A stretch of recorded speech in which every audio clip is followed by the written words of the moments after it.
जन्म कुंडली के द्वितीय भाव में अगर गुरु बैठे हैं तो आप देखेंगे ऐसे लोगों का जन्म बहुत ही उच्च कोटि के संस्कार वाले परिवारों में हुआ होता है, क्योंकि गुरु स्वयं में भाग्य के, आध्यात्म के, मार्गदर्शन के कारक हैं और द्वितीय भाव हमारे परिवार का भाव है। तो परिवार में कहीं ना कहीं ऐसे लोगों के साथ उठना बैठना, मिलना जुलना होता है जो कि आध्यात्मिक स्तर पर बहुत ही संपन्न है।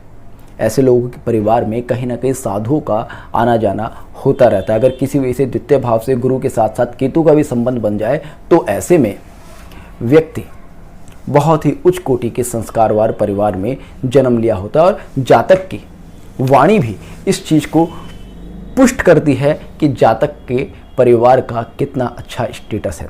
द्वितीय भाव में अगर गुरु बैठता है तो जातक को अपने परिवार से धन प्राप्त होता है। साथ ही साथ ऐसे लोगों को सोना अपने परिवार से मिलता ही मिलता है। अगर जन्म कुंडली के द्वितीय भाव में गुरु बैठा है और जातक को इष्ट कृपा प्राप्त नहीं हो रही तो सबसे पहले तो ऐसे जातक को अपने पास गोल्ड को सॉलिड रूप में रखना चाहिए, क्योंकि गुरु स्वर्ण के कारक है। द्वितीय भाव धन का भाव है।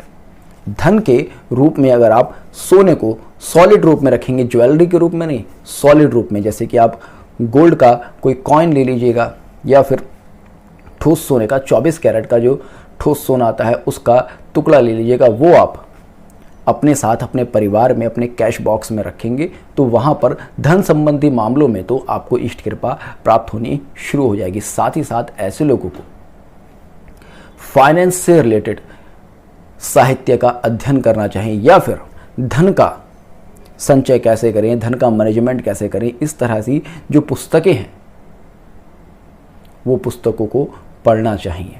ऐसे लोगों को अपने घर पर समय समय पर ब्राह्मणों को, ज्ञानी लोगों को इनवाइट कर उनको भोजन कराना चाहिए ताकि उनको अधिक से अधिक इष्ट कृपा प्राप्त हो। ऐसे लोग जितना अन्न का दान करते हैं उतनी ही ज़्यादा उनको इष्ट कृपा प्राप्त होती जाती है, क्योंकि द्वितीय भाव परिवार का भाव है। परिवार में जब कोई साधु आएगा, कोई सज्जन पुरुष आएगा तो निश्चित तौर पर आपको उसकी ब्लेसिंग्स प्राप्त होंगी और उसकी ब्लेसिंग से आपको इष्ट कृपा प्राप्त होनी शुरू हो जाएगी।